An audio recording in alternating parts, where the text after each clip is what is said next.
Brian, Chris, and Big Al. I'm not sure who else is going to stop by today, but this is our starting crew here. Of course, it's Saturday, June 25th, 2022, and this is your live show. We're live 7 days a week, 365 days a year.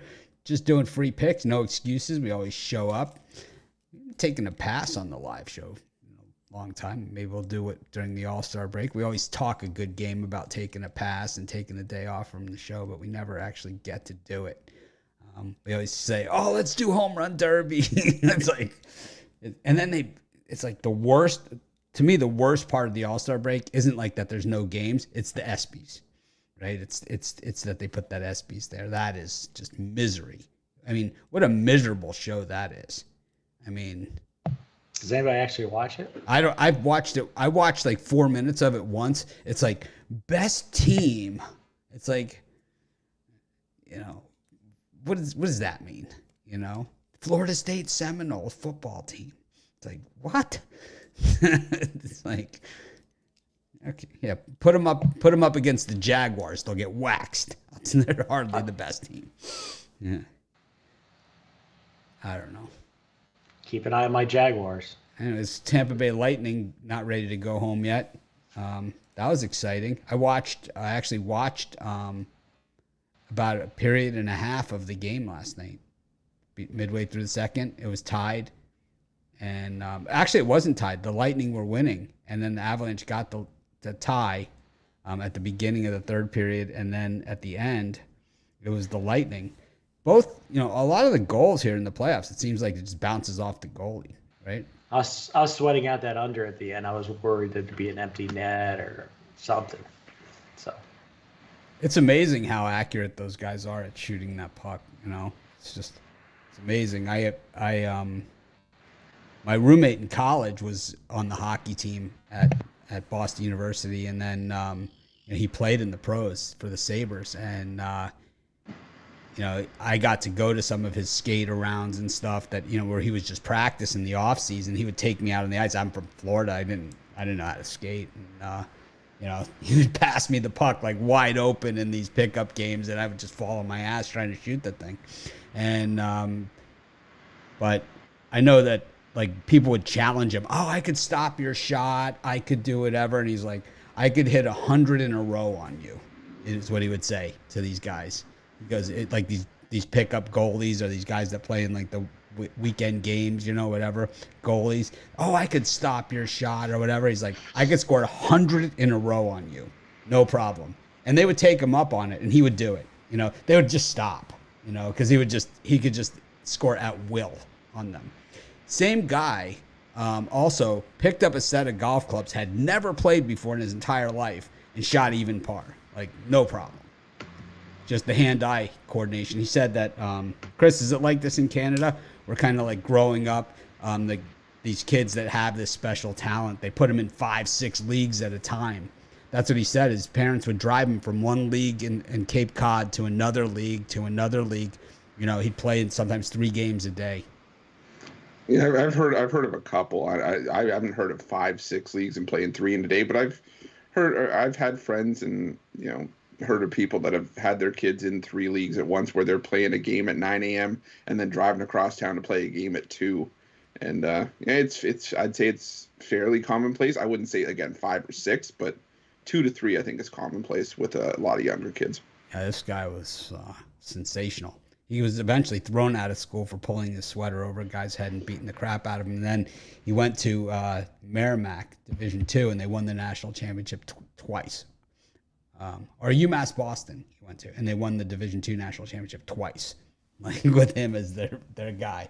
So and he played for the Sabres. But anyways, it was really my first exposure to hockey. I'd never really seen it. But, this series now going back to Tampa, it gets interesting, right? Because now it does get interesting, because you got to I don't know what the line is here, but I'm going to guess the Lightning certainly have a viable chance. Chris, what do you think? I mean, are they still here?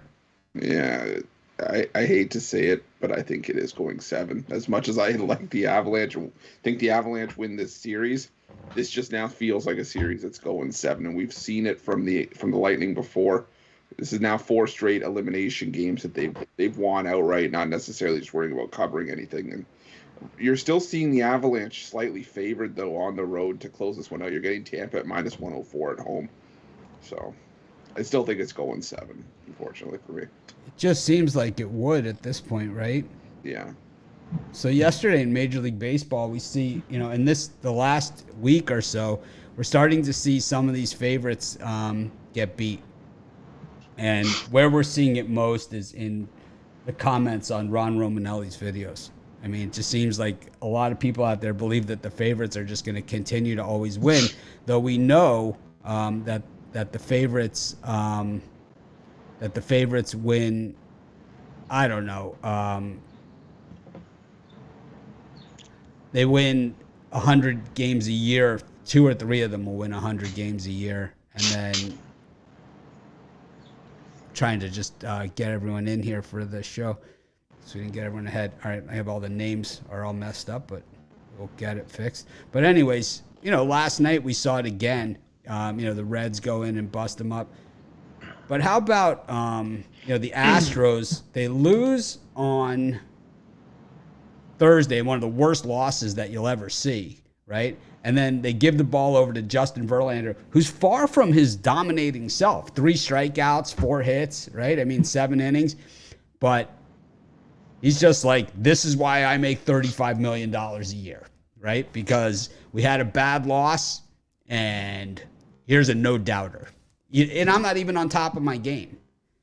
I can beat these guys basically with one hand tied behind my back on any day I feel like it. I mean, that's really what happened there. Jovan, what'd you see in that one? Say that one more time. Talking about Verlander last night, going in, coming off the bad loss for the Astros, going in, not really pitching his best. 3 strikeout performance, 4 hits, a run, and just basically, I mean, the Yankees never had a chance, against him. Even though he just basically said, I can beat you on my worst day, with one hand tied behind my back. That's the mark of a Hall of Fame pitcher, a top line pitcher, a front line pitcher. When you don't have your best stuff, and you find a way. He's a strikeout pitcher who didn't have many strikeouts. They have 4 hits off him. I didn't watch the game, but I could only imagine that it was just a bunch of fly balls, weak fly balls, and a couple, a few grounders, and in his time of work, and that was all she wrote. That's what the good ones. That's what the great ones do. So when you're number 1, you're supposed to do that. You could get hit around every now and then, maybe every 5th start. But for the most part, when you're number 1, that's what you do. That's textbook basically. Yeah, you don't have your best stuff, and you still find a way to just completely shut them down for 1 run. Yeah, I just think to me it's like that's what makes him that guy. I criticize player salaries all the time and guys that don't live up to those salaries, but tough to criticize this guy who, the bigger the game, the bigger the stage, the stop the bleeding, the coming off of the bad loss, all those things, the Yankee Stadium where the Yankees and the fans hate the Astros, right? Just comes in there, he doesn't have his best stuff, and no chance. I mean, 0 chance the Yankees had in that game. They never had a chance. Another thing is, that's the difference between a pitcher and just a thrower. A pitcher, he's gonna give it to you, basically however you need it for your team. A thrower, if his stuff isn't going, if his top 2 pitches isn't going, he's done for. And a lot of these guys that come up through the ranks now, they know how to throw. They throw good heat. They got a secondary pitch. But then when they need to dig deep, when it's like 1st and 3rd, 1 out, they're going to surrender runs. Whereas a Verlander, some of the top pitchers throughout the decades, you're not getting anything home. You know what I mean? So you'll be lucky to get 1 home. And then, if it happens early in the game, after that, they shut you down. They just seem to always come up with the right play. It's just an amazing thing to see. I mean, we see it time and time again from the great pitchers.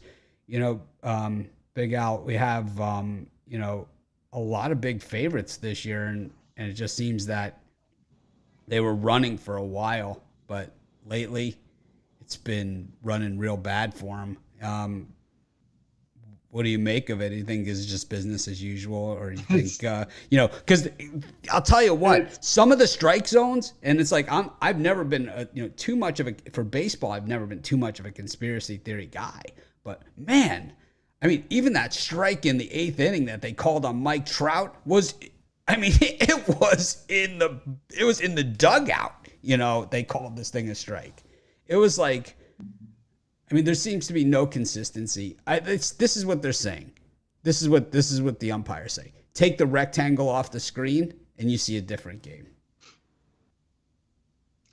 Well, that's going back to your first point. I just think it's business as usual. I mean, you get these, periods in baseball where you'll see an extended run by the favorites, or, the opposite, really.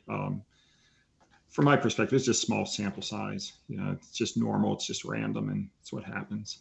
I'm one of the guys, I wouldn't mind seeing the automated umpiring, but that's just me. I think it's, for me, the automated umpiring, it still could be flawed. I think that. Yeah, no, I'm not, but I think that's a different argument. I just think it would be better. It's not that it's going to be perfect. It's almost, at least they'll be consistent. I think to me, it's like you're going to have different strike zones, but I think you need consistency. Yeah, I mean, I was watching a game the other day. I forget who the ump was, but he was squeezing the plate. This one guy threw this perfect, curveball that dropped right into the thing. And I know which game it was. It was the Toronto Yankee game last Saturday, and Manoah should have had a strikeout, to end the inning. He ends up walking the guy, and then Aaron Hicks has a bases clearing 3-run double the next batter. But if there was a, automated umpiring, Manoah would have been out of that inning, and the Yankees wouldn't have got those 3 runs. I think it was like in the 4th or 5th inning or whatever. So. Yeah, I had one the other night. I can't even remember the game, but I know I lost the game, and the call was so bad on a check swing that the guy thought he was out, started walking towards the dugout. The runner tried to steal second base. It was a strike him out, throw him out, double play. It ended up being runners first and second, and I lost the game on it. I can't even remember. It's like I just wiped it from my memory, but it was a rough one. I mean, it just seems pretty tough. I don't like the check swing. There's nothing in the rule book that says that the check swing is, there's nothing in the rule book about the check swing.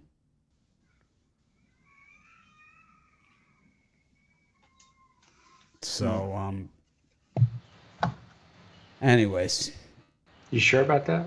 No, I'm 100% sure there's nothing in the rule book about the check swing. Growing up in baseball, if you go past right, but there's nothing in the rule book about it. Oh, I'll have to look that up. No, if you offer at the pitch, it's a strike. It doesn't matter if you break it. There's nothing about breaking any plane at all. Anyways, we've got games going on today, and we're just going to kind of change the format up a little bit. Instead of going through every game on the board for every single person here, we're just going to pick out a set of 3 games the way that we normally do, and then each person's just going to pick one of the games, to go over themselves that they like the best, or a play that they like within that set. So instead of saying, I like this one, this one, and this one, we're going to just say, well, out of these 3 games, this is a play that I like. It's kind of like this way we get less is more, right? Anyways, let's do it. We've got the Yankees taking on the Astros. We've got the Rays taking on the Pirates, and the White Sox taking on the Orioles. Jovan, what do you think on these 3? What's your play?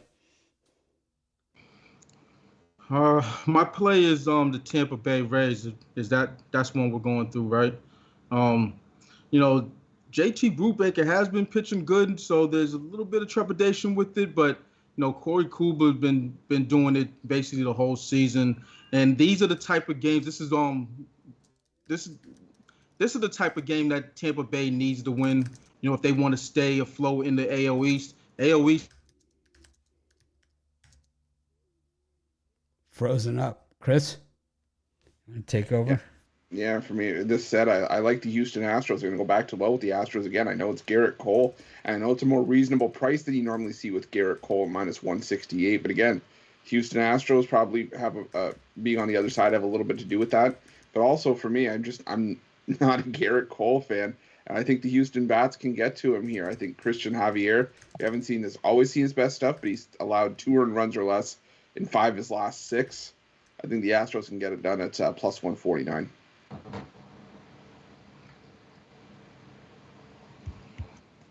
How about you, Al Ninos? This bunch, just one play. I would go with the White Sox and Orioles to go over the total. Just 2 bad starters. White Sox offense kind of disappeared over the last couple of games, but I think Spencer Watkins could wake them up a little bit here. Big Al? Oh, I'm going to join Javon with the Tampa Bay Rays. Mainly a play against Brubaker. The Pirates 3-21 on the road with him on the hill. That doesn't bode well for the Buccos here. Tampa Bay 23-6 in interleague action. Then with, in Corey Kluber, his teams have gone 58-25 as a home favorite of minus 150 or more. So it's a big price, but it's the right side. I'll take Tampa. Brian? Boy, it's tough for me to choose just one sticking to this format, but I'm going to do it. I'm going to take the Pittsburgh Pirates at plus. Well, it could be a 1.5. parlay. It could be a parlay. It could be a parlay. Well, yeah, and I have to defend Lance Lynn here. I don't think he's a horrible starter. He got rung up in that one game, but I think overall, I think he gives the White Sox consistency. Anyway, I'm not parlaying. I'm going to take the Pirates plus 1.5. Brubaker last 18 1/3 innings pitched. It's only given up 5 runs. Pirates on the run line 32-28, which isn't a superstar mark, but the Rays at home were just 17-21 when laying the run line. So it's not the play that I'm selling my house to bet, but I'll take the Pirates plus 1.5 here. I think it's another close game. I don't really love this slot, to be honest with you, but I do like betting against Garrett Cole a lot. So I'm just going to take the Astros here on spite alone. I don't have a premium pick in this game or any of these games actually in this time slot. So there's nothing there that I love to death or anything like that. But I don't know. I like betting against the Yankees and Cole in particular. So why the hell not? Jovan, you cut out on us. So you got a pick in these?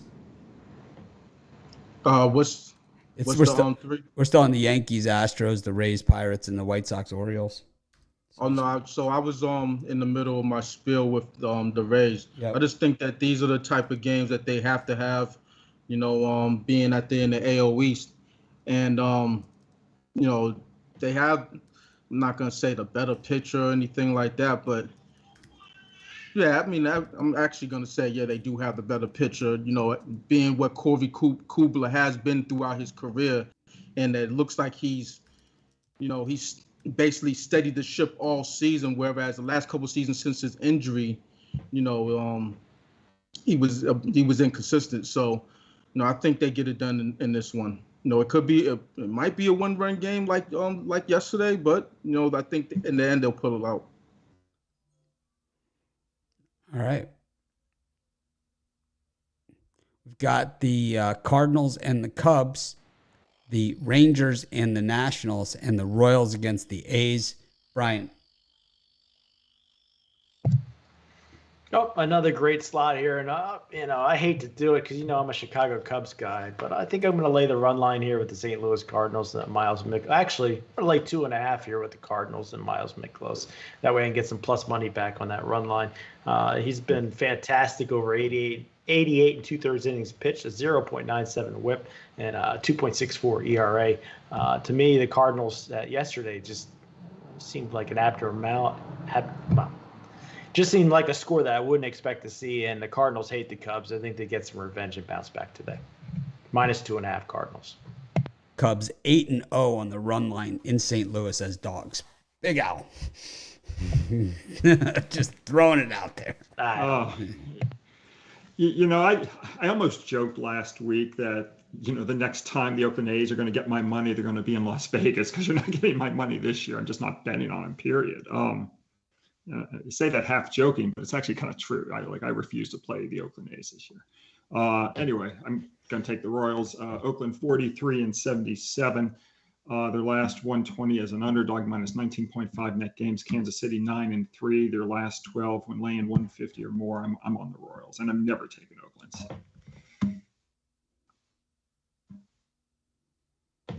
Al Ninos. I will take a shot with the Nationals in the slot. Josiah Gray's been pitching pretty well lately, and said their lineup, I think, needs to step up a little bit. They still got some guys in there that can hit the ball, so I'll take the Nationals. Chris. Yeah, I'm going to be with Brian on the Cardinals. I'm only going to lay -1.5, though. You're still getting even money on it. I just think that, Adrian Sampson, this is still a guy I remember that had a 5+ ERA for the Texas Rangers. He did have a decent ERA in a small sample size for the Cubs last season, but I just think that this Cardinals lineup going to break that and they're going to get back on track here. They'll win by a couple of runs. Miles Mikolas, 2.74 ERA at home this season. I think he holds the Cubs bats down and gets a win. I think something in the area of 5-3. So give me the Cardinals on the run line. I had high hopes for Jared Koenig when he came into the major leagues, but I don't have that high hopes for him anymore. I know last time out against the Royals, he shut them down, 2 hits on 5.2 innings and 4 walks. I expect to see a lot of runs on both these teams today. Bad teams, bad defense, lots of runs. I like the over in the Royals-A's game. Brian, what do you have for sale today at Pick Dogs? Well, I got my best bet, my executive infield play at a special price at pickdogs.com. Everybody can afford that one, or you can get my 3-pack of baseball winners, just $50 at pickdogs.com. Premium picks yesterday 1 and 2, but today bouncing back. It's Saturday. That's the day I love to shine. Big Al. I've got a big card today, Mitch. I've got 6 plays, 4 in baseball, 2 in the USFL football playoffs. I've got 2 totals plays in those football games. One goes at 3 o'clock, the other goes at 8 o'clock. I think the first game's on Fox and the night game's on NBC, if I'm not mistaken. But in baseball, I've got 4 plays, including my Major League Baseball game of the month. We cashed our underdog of the month yesterday on Justin Verlander and the Astros. And I'm 68-45 my last 113 in baseball. So don't miss any of the big winners today. And teaming up with any of the champion handicappers here on the 2-for-1 handicapper special. El Ninos. Yeah, just a 3-pack for me today in the MLB. Grab that in the pack. You got my single best bet too if you're just looking for one play. But as McMurray just mentioned, get the 2-for-1 capper special is always the best deal on the site. Chris? For me, I got my $15 pick-off play on the board today. Favorite play there, or that pick-off play part of my 5-pack today, my Saturday Slam. $49 at Pick Dogs Premium. I love today's card. Jovan. Yeah, I have 3 plays sold separately. They're not there's no 3-pack or anything though. Pretty staggered. Afternoon game, then a night game, then another night game later on. So it's led by my Saturday shootout money line masher, and it's all at the website.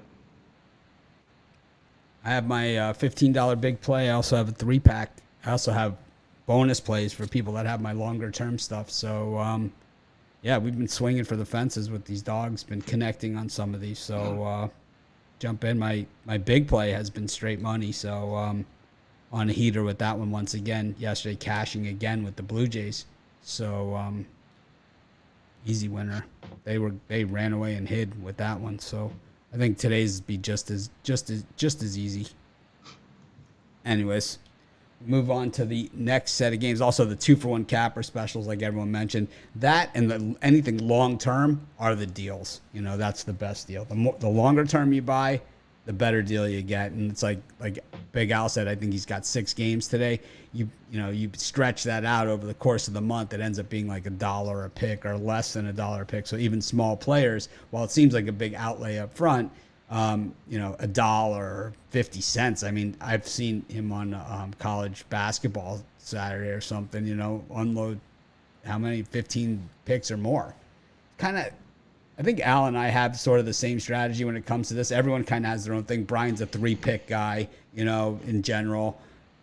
Al and I are more like the guy, as many picks fit my system, it just really doesn't matter.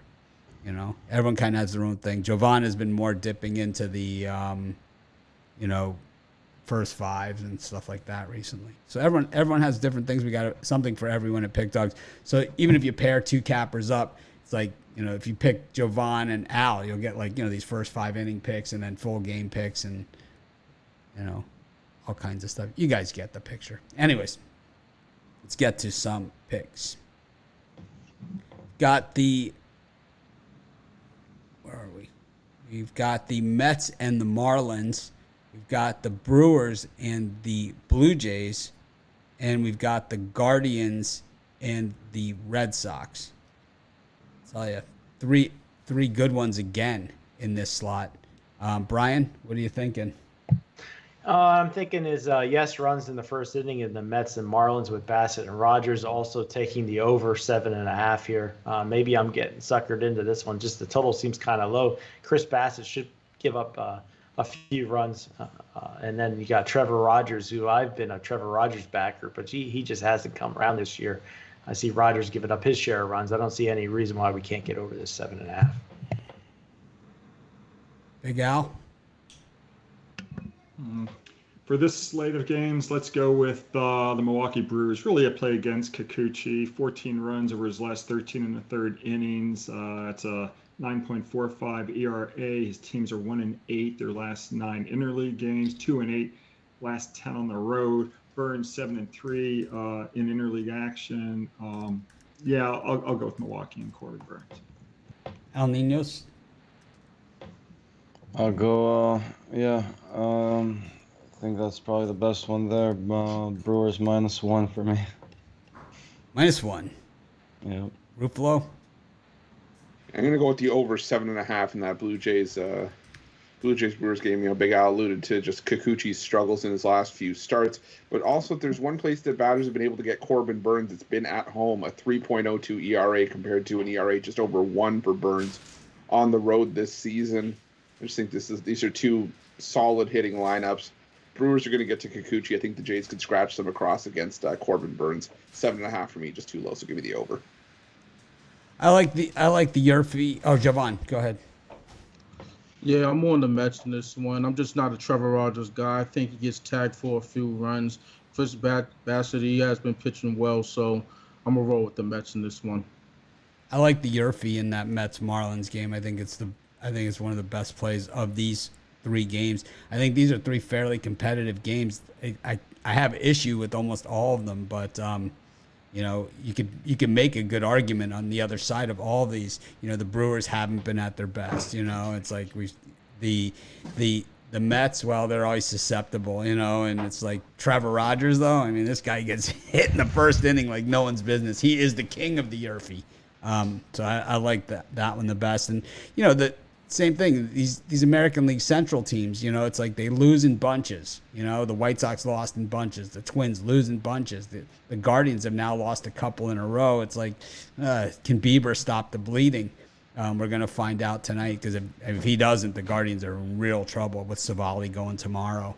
You know, I don't think he's going to stop the bleeding, but, you know, I like Bieber here as well, I would say. So I'll give out 2 picks. Anyways, we've got the Giants and the Reds. We've got the Twins and the Rockies. And we've got the Braves and the Dodgers. Jovan, what do you think of these 3? Let's see real quick.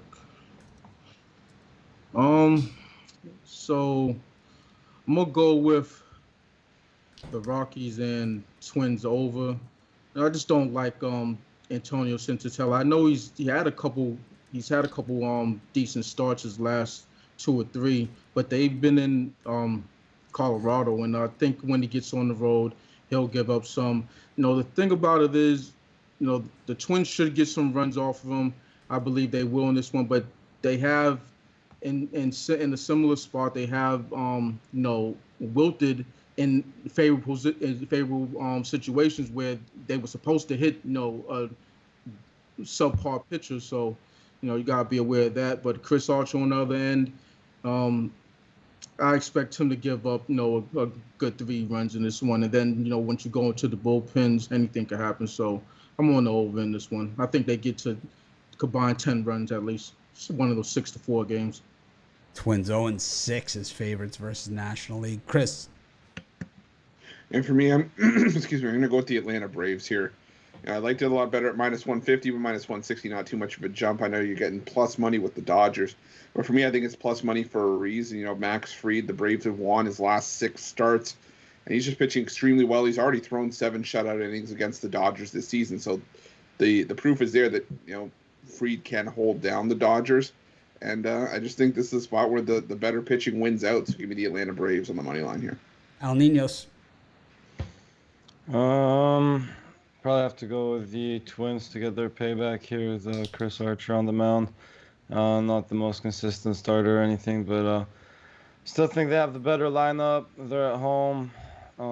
Pretty big favorites, so I'll take a -1 here. -1. Big Al. I'll just take the Twins on the money line. You know, off back-to-back low-scoring offensive outputs. Twins are 14-4 if they scored 3 runs or less in back-to-back games. Colorado terrible on the road, and with Senzatella on the road, 14-34 if they're an underdog. Colorado overall with any pitcher, if they're facing a righty on the road, 21-55, -23.8 in that game. So I'll take Archer and the Twins here, minus the big juice. Brian. Yeah, I hate to be against Big Al. That's usually not a good thing for me. But I'm going to take the Rockies +1.5. Chris Archer, you know, is usually lucky to go 4, maybe 5 innings tops, and this price just seems ultra high. So I think it's a 1-run game. I think the Rockies have a chance to pull it out, but I'll take them on the run line. I like the extended run line here in the Giants-Reds game. You got to lay it with the Giants. Mike Minor is just, I can't stand him. You know, it's like I can't. He's one of those guys that just, he's kind of like a bad Vince Velasquez, if there is such a thing. He has like really good form. He looks like he's going to get out there and take care of business. You see him. Matt Moore is another guy like that, right? Where it just looks like the guy's like going to be amazing, and you know he just gets smacked, you know. And I think the Giants take it out on him. It seems to me that the Giants on that first game home, you know, returning from the road trip, is always a bad spot for them. I took the Reds last night based on that alone. And I think that, you know, once they're home and they settle in, then they're tough. And I think against Mike Minor, I think they kind of take it out on him. I think this could be one of those 10-1 type games. I like the Giants lay all kinds of alternative run lines in this thing. But, yeah, I see Matt Moore and Blake Snell. They should do with Blake Snell what the Rangers did with Matt Moore. You know, that's what they should do. You know, get him into that kind of reliever role where he could go more than 1 inning, you know, later into the game. Not the closer, kind of the setup guy, you know, with the lead. You know, you put him in there, he pitches 1 or 2 good innings. Blake Snell would be perfect for that spot. Matt Moore is great in that. I mean, he's found himself. This is where he belongs. I mean, he's been... should be a lesson to all those managers out there. Got the Angels against the Mariners. Got the that's a brutal one. We've got the Diamondbacks against the Tigers, not any better. And then the Padres and the Phillies. What Phillies team is going to show up today? My guess is going to be those lazy bastards we've been watching for the last 2 years. Brian, what do you think? I think in this time slot, I'm going to maybe I'm being too trusting here, but I like Logan Gilbert tonight from Seattle and the Mariners. I know he's the real deal. He should give me 6 or 7 strong innings on the mound. Sandoval has been lights out all year, but he's really pitching above his pay grade here. I think the Mariners win their 5th straight, and it's not a bad price to take Seattle. Big Al. Does it matter which Phillies team shows up today with Blake Snell on the mound, Mitch? I mean, you know. Well, the thing is this: I've never seen lazier outfield play than I've seen from these guys. I mean, it is. Oh, that was the game. It was the Phillies Rangers. Was the game where they had the check swing that went for that they called a ball, and it was ball 4, and they had a strike them out, throw them out, but the Phillies. When there's a ground ball that goes to the outfield, these guys like half jog at the thing. So anyone with any kind of speed at all, turns a single into a double on them every single time. And if you're on first base and a guy hits a single to the outfield, you can score on these guys because they're so lackadaisical, so not interested. I mean, it is the most pathetic thing. I mean, for a professional baseball player, these guys, it's like they're the type of guys that's like they hit the ground ball to shortstop, they don't even run it out to first. Terrible, man. Hate it. Anyways, aside from that, they're earning every penny of those $30 million plus contracts they have across the board. Well, I don't think Blake Snell's earning anything right now. 0-8 his last 8 starts. They're 1-11 his last 12. Phillies, please. You don't think that starting pitcher 1-loss record is? I'm just saying, it's if you're betting against Blake Snell, you're going up to the window every time. I'm going up to the window. So it's a vibe. No, I mean, look, he's underperforming. I know. I know. I'm just trying to make a case here. I just hate the Phillies. Anyways, El Nino. I mean, look. There's a big difference. Like if you're losing games and you're Julio Urias with a 2.8 ERA, his ERA is north of 5 runs. So it's no excuse. It was like Matt Cain. Remember Matt Cain? He would have like that ERA like 2.1 and have be like 3 and 17. Well, that's like DeGrom. DeGrom would lose every game. He'd have the best ERA in the league. Yep. There's certain guys. It's like they just don't get the run support, at all. And the thing about Cain on that team when he had that thing going on, it was like everybody else had amazing records. I think they won the World Series. And I don't know about you, but I remember that year I lost so much money betting on Matt Cain because you just think like, well, eventually they'll hit for him, and they don't. Nah, it didn't happen. It's crazy, and it was like you're getting like plus 140 on Tim Lincecum those years, and they're hitting like crazy for him, 9 runs a game. Anyways, Al Ninos. Yeah, that DeGrom thing must have been one of the saddest saddest things I've seen in baseball in a long time. I mean, the guy was giving it everything he's got every game, and then they can score 1 run for him, and then they score like 10 for Syndergaard every game. It was ridiculous.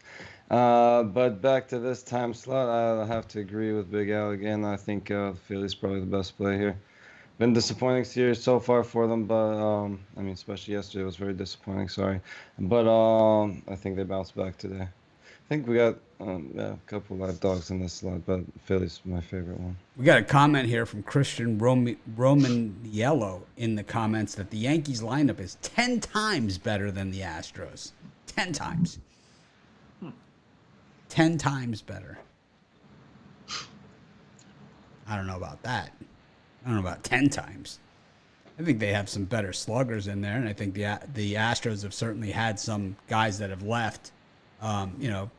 It puts Springer back in there and Correa, and then tell me that it's like the Yankees just are at that stage where they're gonna have some decisions to make too. I mean, Aaron Judge isn't gonna stay around for $19 million for very long. Let's say that much. Chris. 10 times better? Well, now he just threw out 20 times, so I don't know. I'm a little bit, I don't know. Anyways, I'm going to go with the over in that Phillies. Unexperienced. We got all kinds of new terms this week. What was your other one? Positive regression. Positive regression. Okay, it's a thing. I'm telling you, it's a thing. Not progression. It's positive regression. It's like I would rather have the segue of you calling me a lazy bastard like the Philadelphia Phillies and talk about the positive regression thing again. But speaking of the Phillies, I'm going to go with the over in that Phillies Padres game. Al made a great point. Big Al made a great point. The Padres can't seem to win with Blake Snell on the mound. 0-6 as a team in his starts this season. But I think he's capable of giving up a couple to the Phillies, but more so, I think the Padres are going to absolutely tee off on Zach Eflin, who has an ERA just under 8 on the road this season. I think we got a higher scoring game here, higher than 7.5 would indicate. So, give me the over between the Phillies and Padres. What do you think of Bregman as a hitter? Because Christian Romanello doesn't think he exists. Kyle Tucker. You think that guy has a textbook swing that they probably showed it as an instructional video? One of the best swings you'll ever see. Bregman. Yeah, Bregman, Kyle Tucker. Jovan, I was talking to Romanelli last night about the shift. And do you know who the first shift ever was against? Ted Williams. And he hit it inside the ballpark home run. That's what happened. So that's why you didn't see the shift for a very, very long time. But he did not know that. I remember when I was a kid, because we were playing like in summer camp or something, and we're like, oh, for this guy, we should shift because he always hits to this side, and we should all play on this side. And someone had a book, and it showed, it's like, here's how they played Ted Williams. And it's like they lined it up for that, and he just took it right down the line. I mean, of all people, right? I mean, he takes it right down the opposite field line, inside the ballpark home run, like jogging, basically. So, not the guy you want to try that. He wasn't a fast guy neither, so no. So not the guy you really want to try it on. Like a guy who was one, if not the best, one of the best hitters of all time, bat 406, in his prime. Had a couple stints in one World War II, one in I think Korea, and came, each time came back and just could hit anywhere in the ballpark, could hit it long, hit the ball like no one's business, So you go to a shift with him. He was the first one, and he made them pay. Oh, he made them pay. I mean, yeah, I don't know. The Red Sox have just been fortunate to have some of the best hitters like that. Boggs, it was the same way, just ridiculous textbook hitter. But anyways, what do you like in this slot? I'm gonna go with the Mariners, Angels under first 5. Both of these pitchers have pitched well. Neither of these lineups have been as particularly spectacular. The Mariners they're batting 167 in their last 10 games against lefties. I do first 5s just on the strength of it leaves the bullpens out, but so I don't think the bullpens are going to come into play in this one. But so I'm not even going to speak on that. But yeah, I think with those ingredients, I think first 5 under would be the play for me in this one. This slate of games. So 1946, Lou Boudreau of the Indians pulled the shift on Ted Williams. That was the first shift, and it was a disaster. When did it start coming into play again? Because it had to be what, late 90s, early 2000s, like coming into vogue again, or was it before that? Because it wasn't. It looks like they tried it against Mickey Mantle. Was the next time that they tried it after that, and then I can't remember. But now you see it all the time. You see it you see it all the time now because you have guys that can't hit opposite field. You know what I mean? They either swinging for the fences, pull hitters, or whatever. But so it's kind of, I don't know.